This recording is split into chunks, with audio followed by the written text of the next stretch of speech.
he asked me if I'd mind him interviewing me. I said, no. I said, go for it. So he did, and he said, well, what do you think about the length of time that's taking them to get that bridge done? I said, I think they should have already got it done. Nothing like the truth.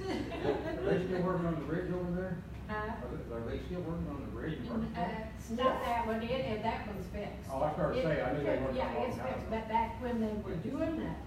I used to work for a telephone company, and Murfreesboro was on my exchange, and I was real familiar with all the area. You live in Murfreesboro? No, I live in Energy. Oh. But one of my exchanges was Murfreesboro. And that started. Go ahead, I'm sorry, I'm getting off path here. But, yeah, I'm kind of familiar with Murfreesboro because I had that area for 12 years. Oh, wow, yeah. We live west of town. Okay.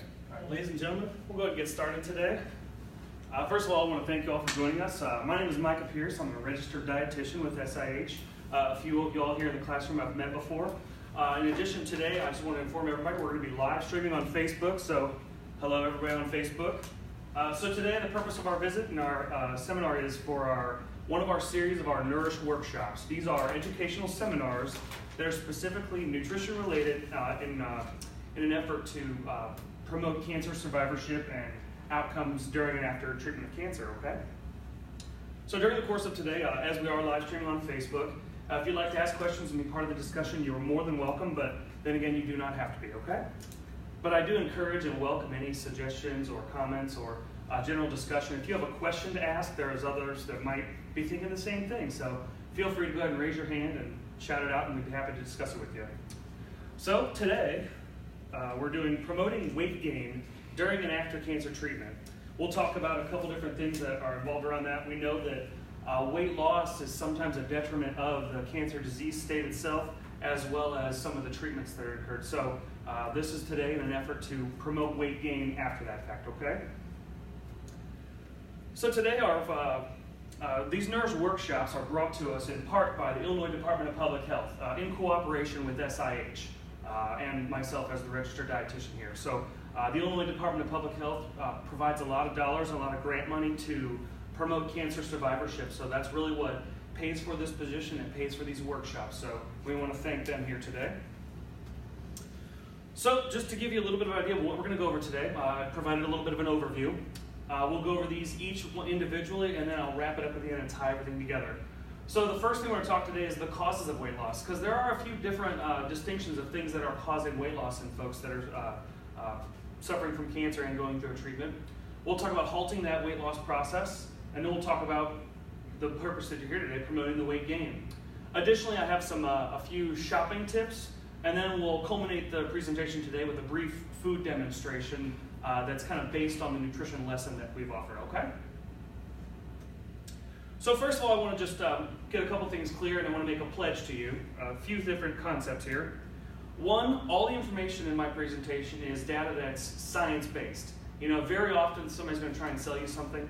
You can get really busy on all kinds of social media and opening a magazine or what you see on daytime TV. So one of my promises to you is everything that I'm promoting will be science-based. Additionally, any science that I offer will be from reputable entities, things like the National Institute of Health, the American Cancer Society. We don't draw information from any frivolous sources or people whose science we don't think is quite accurate or unbiased. Speaking of bias, you will not be sold any kind of product. This is not an endorsement. I'm not selling you any particular thing. If I make mention of any specific name brands, it's just because it's an example, and it might be something I personally recommend, but at the same time, you'll not be sold anything, and you're not asked to buy any specific products. And I will make no promises that are beyond reasonable expectation. You know, there's no miracle drug, there's no miracle cure. Nutrition can certainly do quite a bit for us, but I won't promise you anything that is overreaching what I believe that it can physically offer you, okay? And lastly, I'm going to do my best to provide you some warnings against people that would violate these other things. So if someone's going to try and sell you something, or if you ask a question about a specific product that I don't personally believe in, first of all, I'll tell you what I think the science is, and then I'll tell you what I personally believe, and I'll do my best, again, to provide warning against those violations, okay? Moving forward.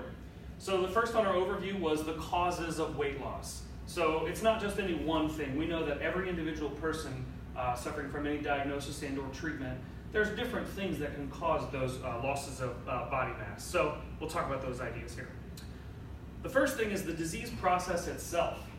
Cancer is a pretty hypermetabolic disease. So the cells that are actually cancerous, they turn over at quite a large rate, and they're using your fuel in your body to do that. So essentially, the disease process kind of increases your metabolism. Additionally, we fight that off. There's these things called cytokines. I promise I'm not going to get too sciencey today. We'll keep it really general. But cytokine production is involved in immune signaling. So a lot of the immune cells in your body, they produce cytokines. They kind of communicate with each other. So they kind of have a game plan amongst themselves about how they're going to attack foreign bodies, such as cancer.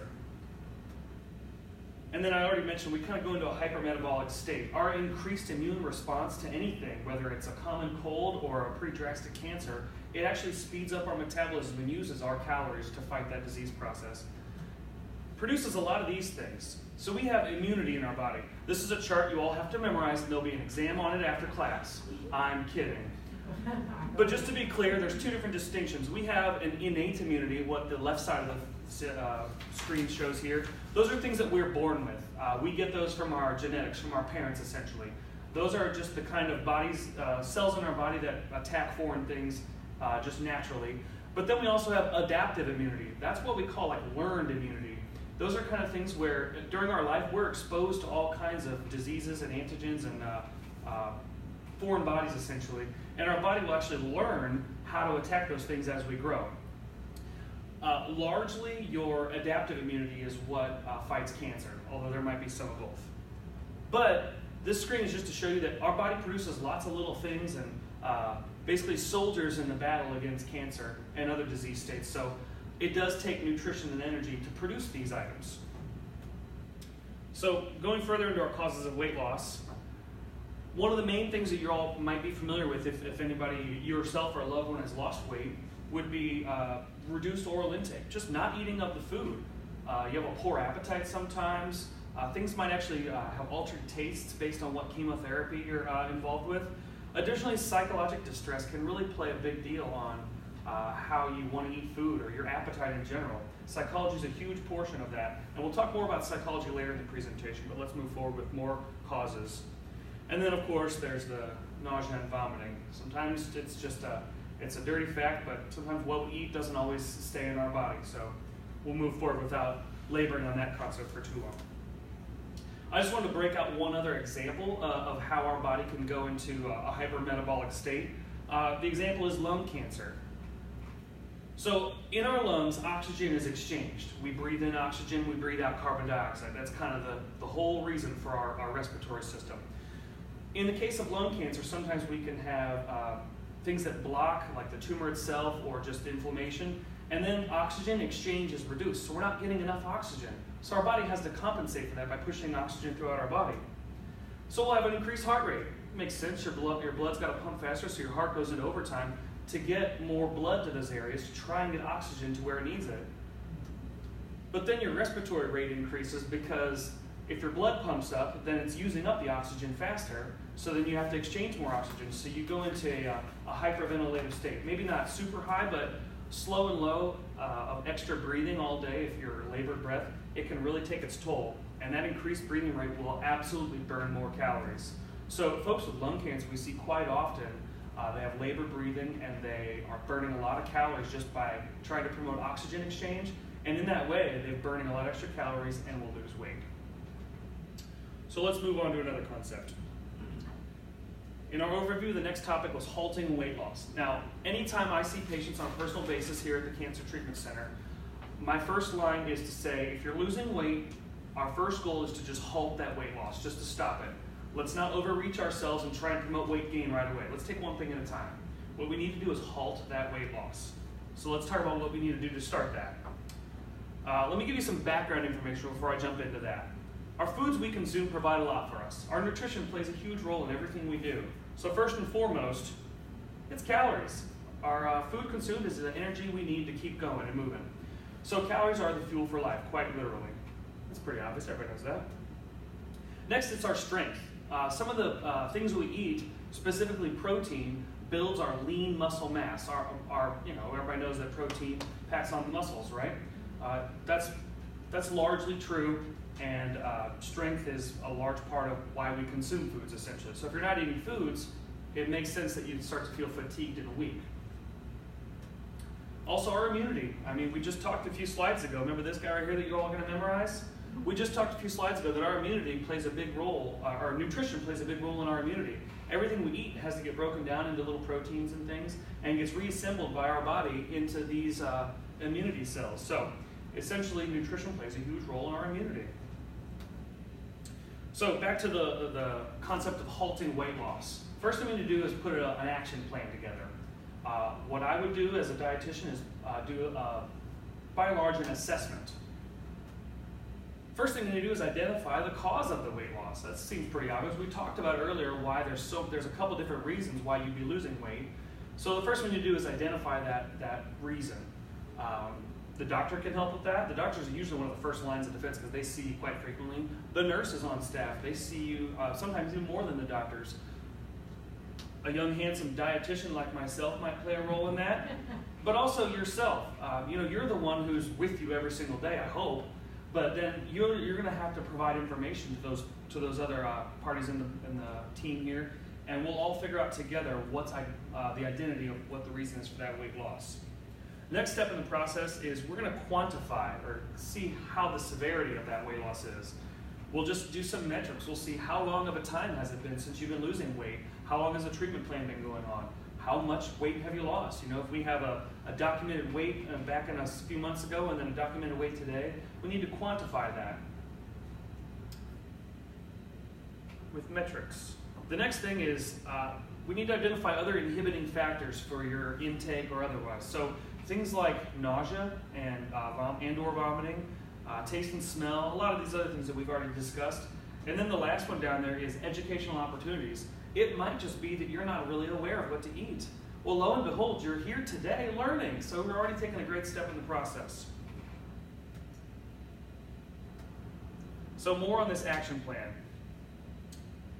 We need to see what kind of recent treatments you've had, because they can absolutely take a large part of why you're losing weight or why your nutrition has been inhibited. A surgery can drastically be affected by your nutrition, and vice versa. A change in your chemotherapy regimen and or your radiation regimen. Depending on where it is on the body, we know that they play a huge role in the way you're able to intake food. And then any other illness. We're not always just treating a cancer. We have to treat the whole person. Whether you have a drastic cancer and or the common cold, we have to take all that into consideration when we're doing this kind of assessment. Makes sense, right? We're not just targeting one thing, we're treating the whole person. So I wanted to lay down a couple other definitions here for us today. Has anybody ever heard the term micronutrients? Raise your hand if you have. Let the record state that most people in the class have. So micronutrients is just a big fancy science word that means the chemical elements or chemical bodies that support our metabolic systems. Give you a little bit more of an idea what that is. We're talking about vitamins and minerals, essentially. Some people also consider water a micronutrient. But I just wanted to make a distinction here that these contain no calories. The micronutrients don't contain any calories. When we're talking about nutrition and our metabolic systems, we need calories. That's kind of the fuel for the process. But then these are the support for that process. So if you think of like a car as an analogy, macronutrients is the next slide. The energy and calories we're going to have is like the gasoline for the car. They're the fuel that run the fire. But micronutrients are kind of the support systems. Things like your brake fluid and your engine oil. They're not burnt off, but they need to be there in trace amounts to support the body systems, but they don't provide the fuel.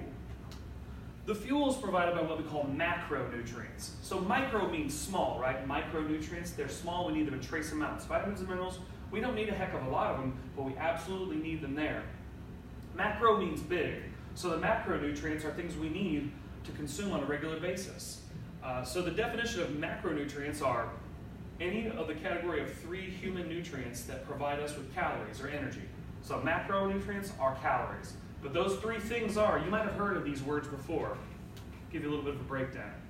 Macronutrients are carbohydrates, fats, and proteins. So carbohydrates, when you think of carbohydrates, I want you to think quick. Carbohydrates, when they enter our body, are burnt off really quickly. That's what we use for our energy almost readily every single day. Now, fat and protein both provide us energy, but our body prefers carbohydrate as the source. And in times when we're not getting enough nutrients, our body will actually start to burn off fat and proteins as a secondary fuel source when it really prefers the carbohydrates. Things of carbohydrates are things like the grains that we eat, starches essentially, breads, pastas, grains, potatoes. Those are the starchy kinds of carbohydrates. There's also simple carbohydrates. Those are things that taste sweet, sugars essentially. So carbohydrates come in many shapes and sizes, but you should just know they burn off quickly. Fats, they have other jobs in our body. You know, they provide us with mass. We know that fat stores in our body. It also is involved with our temperature regulation. You know, we stay warm because of our fat tissue. And also fats are very closely involved with our hormone signaling. We'll talk more about hormones here in a little bit. But fats are things like the meats we eat come with fats, nuts and oils, avocados, and then also the right side of this picture here are kind of a little bit more of the caustic kind of fats, or the dangerous kind of fats that we eat. Things that are preservative used, right? Everybody looked at that side of the picture and they went, ooh, but let's be careful, okay? So proteins are kind of the focus of today's lesson. Proteins come from things like meats primarily, but we also have many other sources. Dairy products like cheese and cream and eggs and milk. Eggs are also a source of protein. Nuts and beans and a couple other plant sources of protein like many of our grains. I think this picture is quinoa. It's a pretty high protein grain. And I included this here because I wanted to point out that there are many plant sources of protein. It's not all just meat. Usually classically we think meat, protein, right? But there are lots of other sources. But the focus today is that protein. You know, these macronutrients are all involved in our metabolism. They're all involved in giving us calories. But if we're not getting enough protein, our body will start, if we're not getting enough nutrition in general, our body's going to start eating our protein or our lean body mass. When I say lean body mass, I mean our muscles. So we want to keep our lean body mass on during this process. That's why we do the assessment and figure out what's going on with you. And that's why when we're starting to try and build you back up as a person, we're adding protein to the diet. So there's a focus on protein today. So the reason you're all here is promoting weight gain. So after we've halted weight loss, the next step in the process, and hopefully therapies have concluded, maybe you got good news from the doctor, but in any case, what we have here is a situation where now we're ready to start promoting weight gain. So there's a couple things you need to learn. First of all, I'm going to talk about something called gastric capacity, or that's just fancy terms for stomach size. I want everybody to do something for me real quick. Everybody hold up your fist. It doesn't matter which one. Good question. So essentially our empty stomach is about the size of your clenched fist. We really want to work with that size. I'm going to come back to that concept in just a minute. The next thing, anytime we eat anything, digestion is a job for our body to handle. We have to produce acids to break things down. We have to create enzymes to further break down the microparticles. We also have to do muscle churning. Like our intestines and stomach, they do a lot of churning and squeezing as part of our digestive process. So anytime we eat something, it's a job for our body to handle it. And then also, I told you we come back to talk about hormones. Hunger and fullness are hormonally regulated. What that means is there's hormonal signals that speak with the hypothalamus in your brain that tell you when you're hungry and when you're what we call, we reach a concept called satiety. It comes from the word for being satisfied. So we have these cues, we kind of call them the hunger and satiety cues. And sometimes those are released from your stomach. Like when you stretch that stomach, that's why I wanted to illustrate your stomach size, your gastric capacity. When you stretch that, you actually release the satiety cue, the satisfied cue. When it reaches the hypothalamus in your brain, it shuts down your cue for hunger. Why would that be a bad thing? Well, I'll tell you why, I'll make it easy on you. Essentially, if you shut down your hunger cue, you won't want to eat. It's that simple. So that's why I mentioned we want to work with our gastric capacity. So the order of the day for those three reasons is small, frequent meals. Most of us here are Americans. If you're not, I apologize. But we're raised on 3 square meals in this country, breakfast, lunch, dinner. For a long time in our pre-industrialized nation, and even a little bit after that, 3 square meals kind of worked for us. We're working, we're moving, we're burning those calories off, we're fueling when we have the time. But what a lot of clinical evidence is pointing towards and supporting is that we probably benefit from, instead of 3 big meals a day, having smaller meals but more spread out. That's important to illustrate. We'd be eating a relatively similar amount of food. Because we're decreasing the meal size and just spreading out the frequency or eating more meals, it's about the same amount of food, but instead of large jobs for our body to handle. Remember I said that anytime we eat, it's a job for our body to handle it? Essentially, if we eat smaller, it's more of a little chore, a little task for our body to handle. And our digestive system will really appreciate that, trust me. And instead of a large job to do, it's a steady stream of nutrients for our body to work with, break down, and then do the jobs we need to do, like building our lean muscle mass back onto our body. So the traditional 3 meal is out. And the recommendation is about 4 to 7 small meals a day. Now I provide a window, 4 to 7, because if your habits today are you only eat 1 big meal a day or you're still on the American 3, that's fine. I don't want you to try and change overnight. Anytime we make changes to your behaviors and habits, we try to do them small and slow instead of drastically overnight. So 4 to 7, if today you're eating 3 meals, if in a week or so you can expand to 4 but slightly smaller meals, great. I don't want to stretch your limitations too much, but ideally 4 to 7 is kind of the window where we want to operate with those smaller meals, okay? I chose this picture because it looks a lot like my mom's kitchen at home. But remember I said we have to focus on protein, right? Remember why that is? Because protein is what's largely involved. It's basically the building blocks for everything in our body.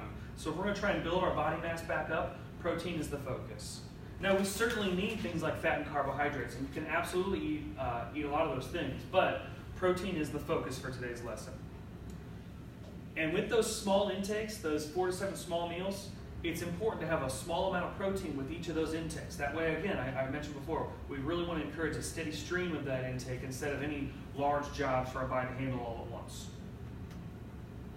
Just a couple examples I listed out are some chicken, fish, turkey, eggs, some of those supplements, things like protein shakes and drinks, and nuts as well. I listed these here specifically because they're more lean sources. Now beef and pork and other things are fine in moderation, but we don't want a heck of a lot of saturated fat along with our intake. Because remember, the focus today is protein, even though we can definitely tolerate carbohydrates and fat. And honestly, if you eat any of these things, you're going to get fat as well, but in more tolerable amounts. So with that, I want to introduce this concept of food fortification. It's pretty indicative of what it sounds like. Essentially what we're going to do is work with our gastric capacity. Remember, if we only have this much at a time, you want to get more bang for your buck.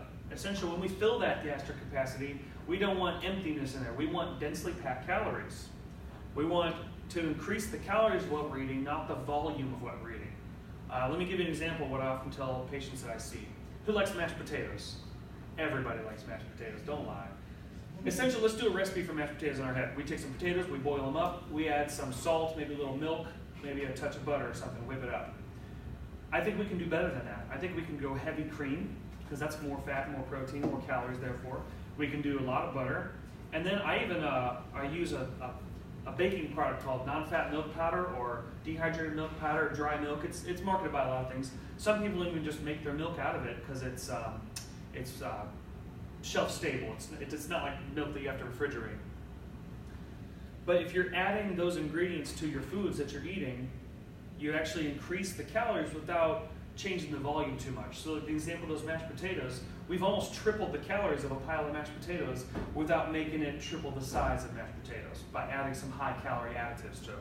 And quite frankly, making the flavor amazing. So those high calorie additives are important. On each of the tables and at each of the seats here, I've actually included this slide printed out. It's just a list of high calorie additives that I've kind of contrived.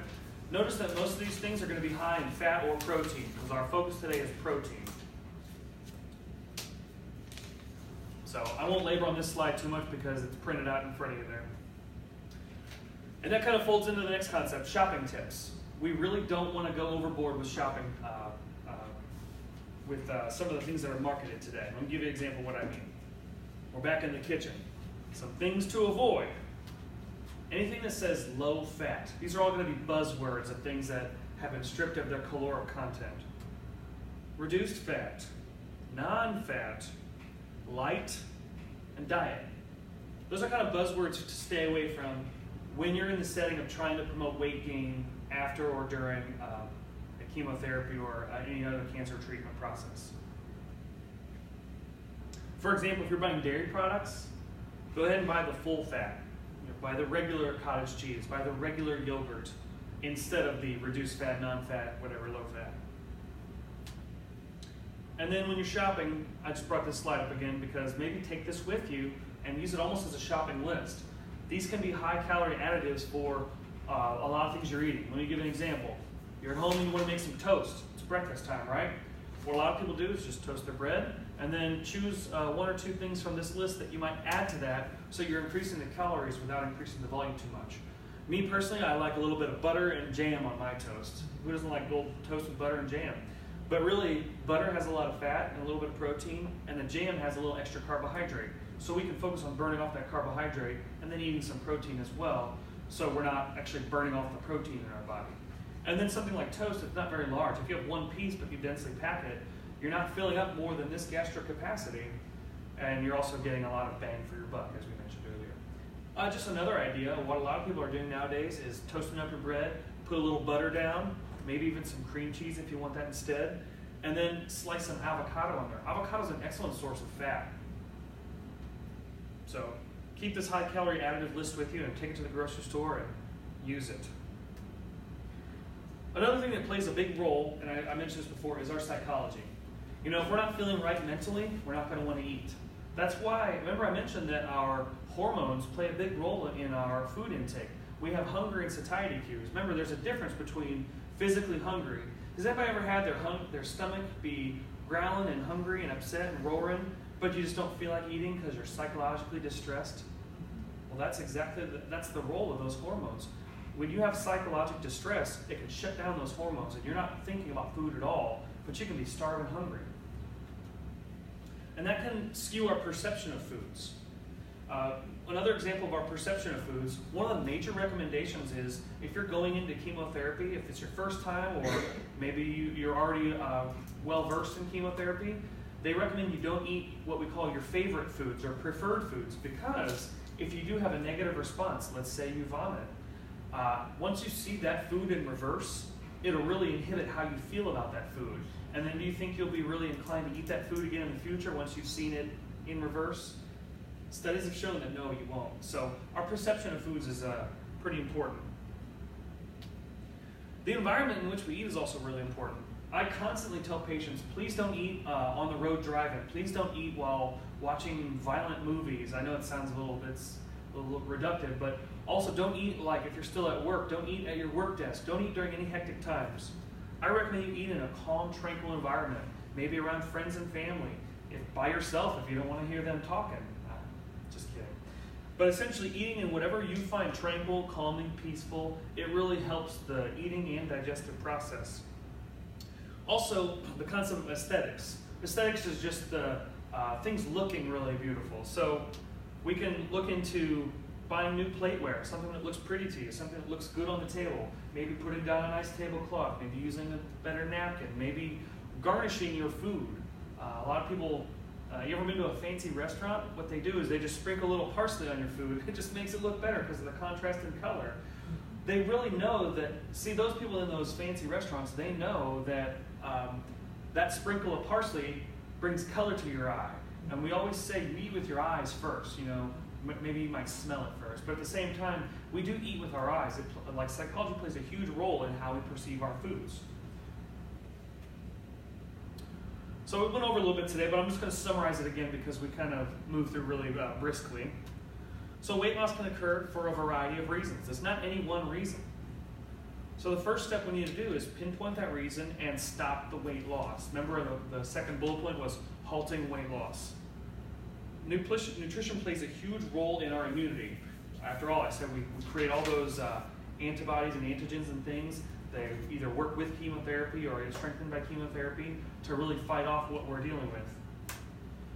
Our bodies need both macro and micronutrients. Remember those concepts of macro and micronutrients in varying amounts, but they provide calories and they provide the support systems for our body to function.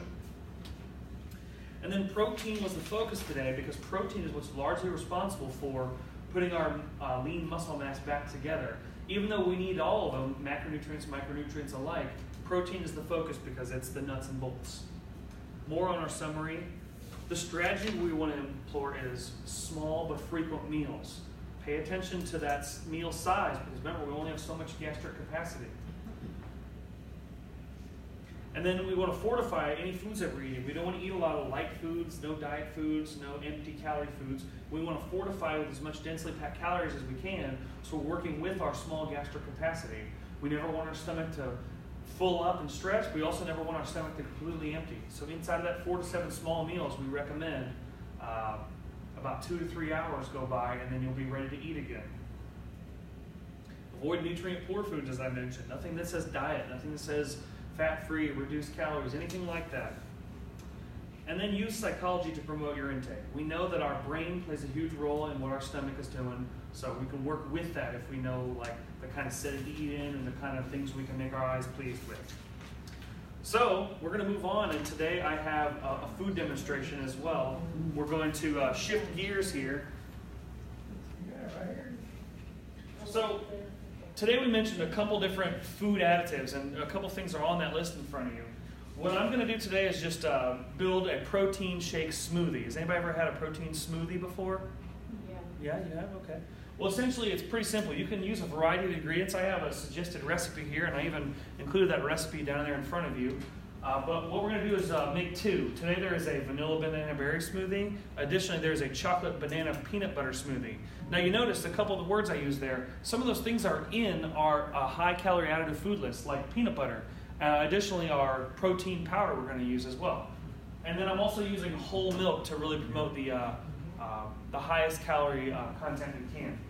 So if you give me just a minute, I have to grab one thing, and then we'll get started with our food demo.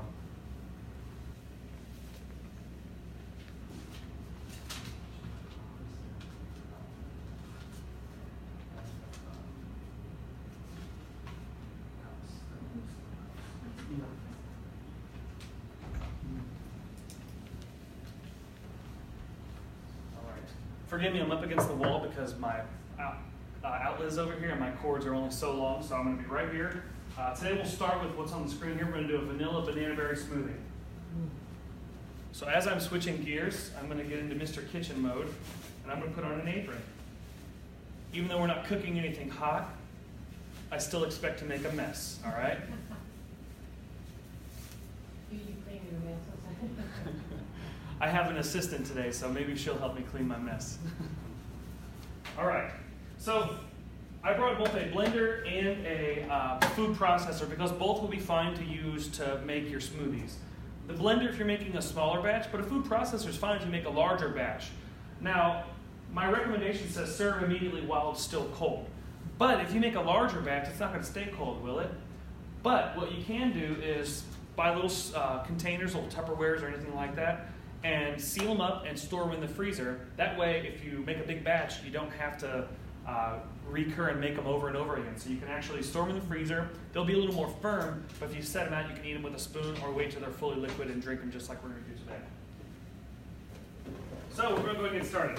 I like these recipes because they're few amount of ingredients and they're relatively easy, but they follow the concepts we talked about today. They're densely packed with nutrients and they're pretty easy to make. I have a question. Yes, please. Yes. I noticed there's a lot of seeds in there, and like I have diverticulitis. Mm-hmm. Yeah. The question is, in a setting of diverticulitis, the recommendation is not to eat a lot of nuts and seeds because they can get stuck in those areas. Right. You can omit any ingredients you want. You can pick and choose. As a matter of fact, the next recipe is a chocolate peanut butter banana smoothie. And you can even omit the banana because there are some small seeds in banana, but you can kind of pick and choose these ingredients as you like. Remember, these are suggestions. So today, you're more than welcome to try any samples you want, but of course you don't have to. I'll make some of each batch so that you can try as you like, okay?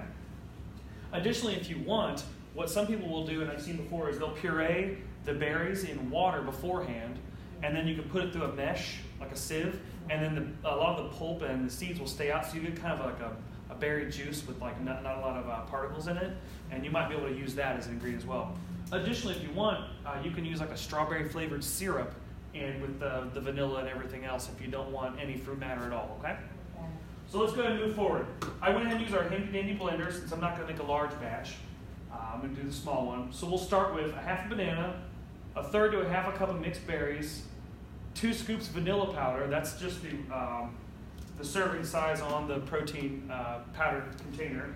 And then I put a range of milk because you never know what size of banana you're working with. Depending on what kind of berries you're using, there's more air and volume. Essentially what I do is add a little bit of milk, and then as the recipe kind of indicates, you let it buzz a little bit and you add milk until it's the right texture that you want, okay? So what we're going to do is start off here. So I'll go ahead and do a double batch since we have a room full here. And I'll just take a banana.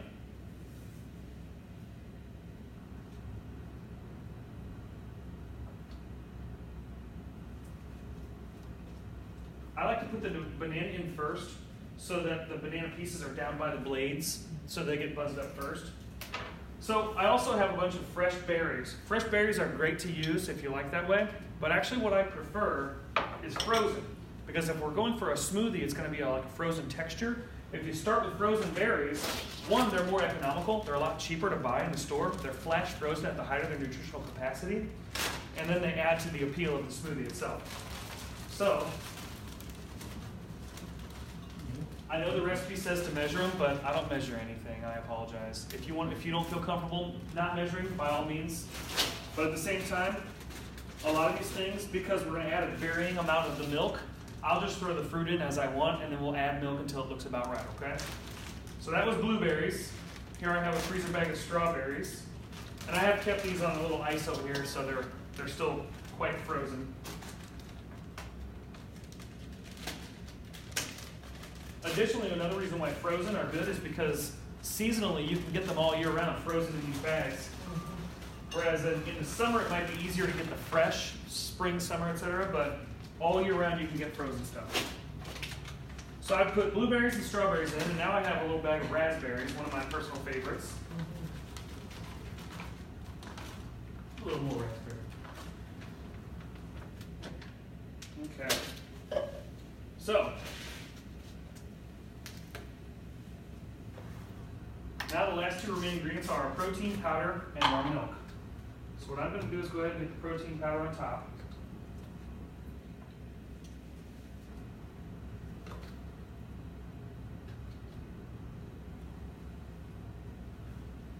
And then I'll measure out about a cup of milk, but I'm most likely going to add a lot more.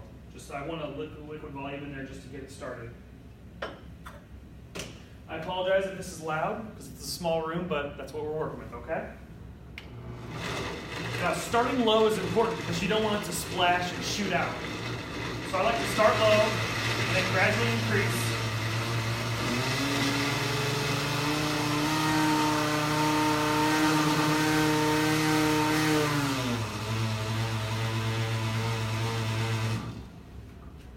You know what? I think a cup of milk is about perfect, because it blended into our nice texture and consistency. It's pourable, it's still cold, and it's well incorporated. So I'll go ahead and pour out some samples if anybody wants to try, and then we'll kind of rehash and we'll start to make the other variety.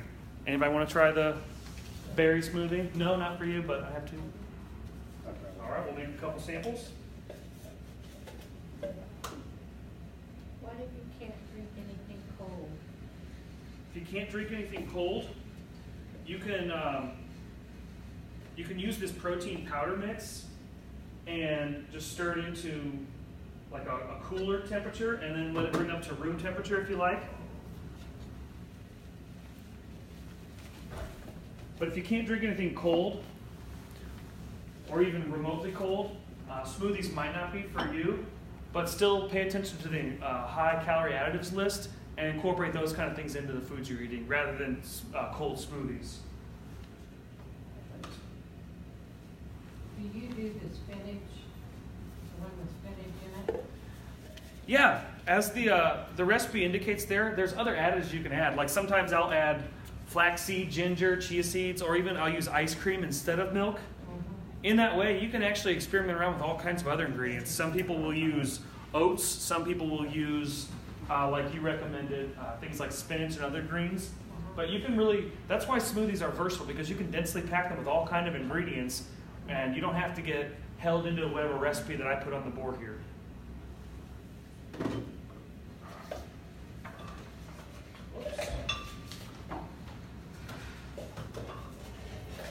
All right, so next we're going to do, I'm going to use the food processor, and we'll do a batch of our chocolate peanut butter smoothie.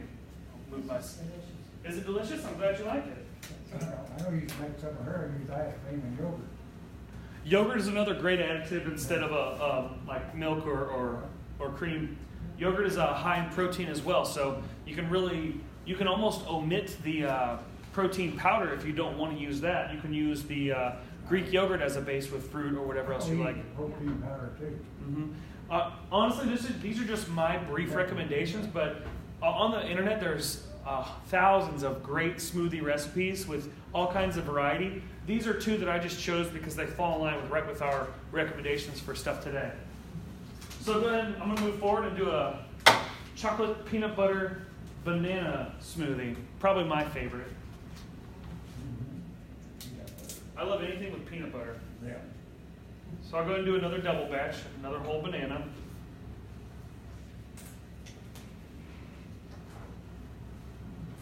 I'm going to go ahead and pre-slice it a little bit just to make it mix easier.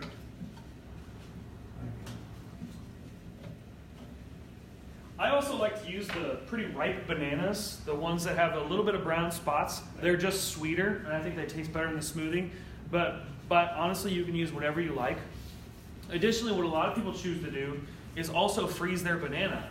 You can freeze it in its whole case, like in the freezer, or what some people have chosen to do is they cut the banana up like I have, put it on a sheet tray, freeze it in chunks, and then put that in a zip top baggie once they're frozen, put them back in the freezer. That way you can just reach in and grab it all. And actually what I've had a recommendation for in the past is to gather all the smoothie fruit ingredients, chop them up into portions, and that way you can just take a bag out, dump it in when you want to make a smoothie, and all the ingredients are already prepared in the proper amounts. So I put one banana in my food processor here. You know what I'm going to do? I'm going to do a double batch, a quadruple batch. I'm going to use 2 whole bananas, and we'll just make a big batch, because I believe we're going to share with a bunch of people here today. So, again, chopping the banana up first so that it's exposed to the blades down low.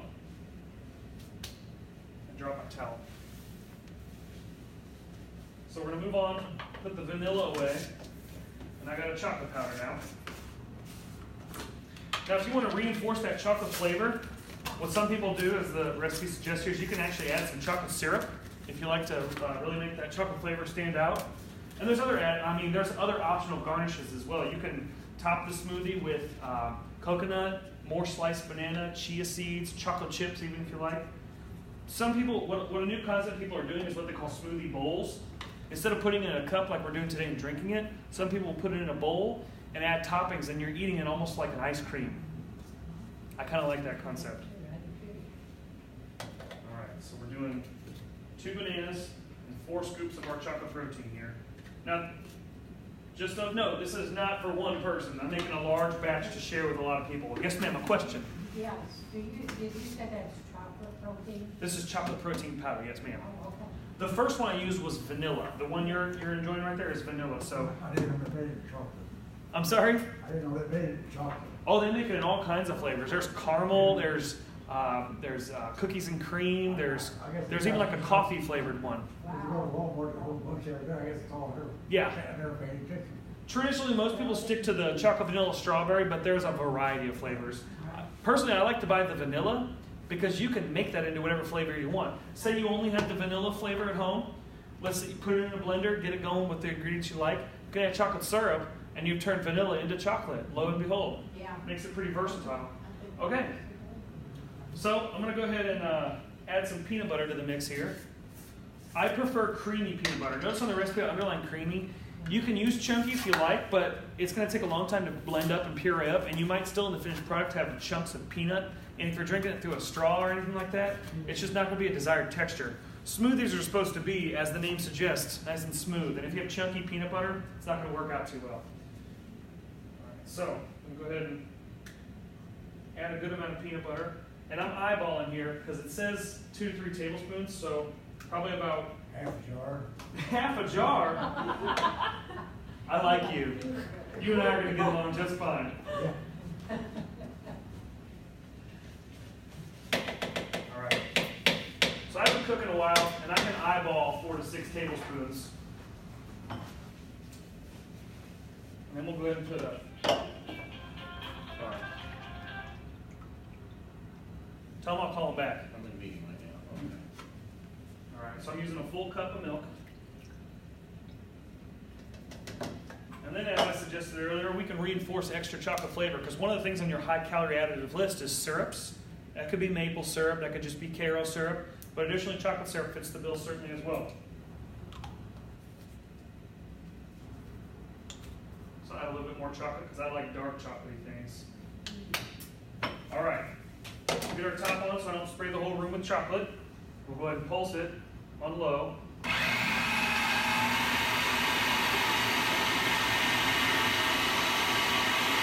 Then I'll crank it up to high and make sure it's incorporated.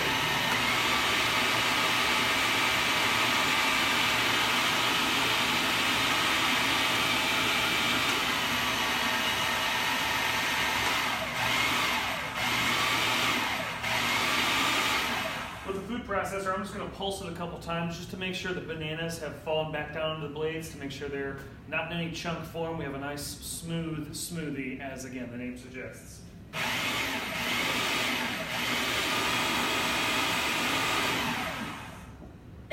Smells like a Reese's peanut butter cup. Who likes Reese's peanut butter cups? If you're not raising your hand, leave. I'm just kidding. I'm kidding. All right, so I think we have a nice finished product here. I'll pour out some samples. Who wants to try the chocolate peanut butter banana smoothie?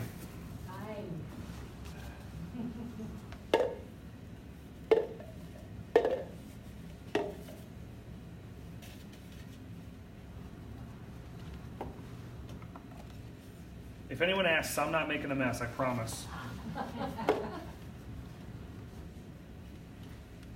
It's your story. I'm sticking to it.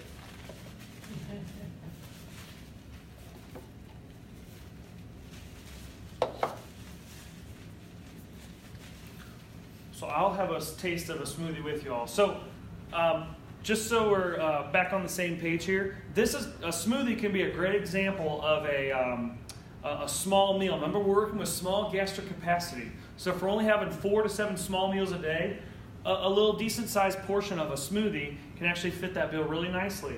And also, it's providing you with just enough protein to sustain you for another 2 to 3 hours until you can take in another little bit of a meal. So I'm going to go ahead and change slides here one more time. So again, today, thanks for joining us. If you have any questions, we can take some time for questions, but just remember the basic concepts. We want to fortify our foods with the highest calories we can to work with that small stomach size. We don't want to waste our calories, and we also want to work with our body systems, including our psychology, in order to intake the optimal amount we can, all right? So I want to thank you all for joining us. Thanks to anybody who's watching on the Facebook live stream. We'll go ahead and sign off now. If you want to join us for future Nourish workshops, there's a few more upcoming. I'm using Chi-Chi here. We have one coming up on October 24th that's managing nausea and fatigue. We also have one on November 14th that is a plant-forward diet. It's encouraging fruits, vegetables, and whole grains, nuts, and seeds rather than animal products because there's some health indications for that. Then again, if you can't make the October one, we're doing the managing nausea and fatigue again on December 13th. And stay tuned because we'll actually be doing more workshops in the spring as well next year. So thank you for joining us, and until next time, thank you.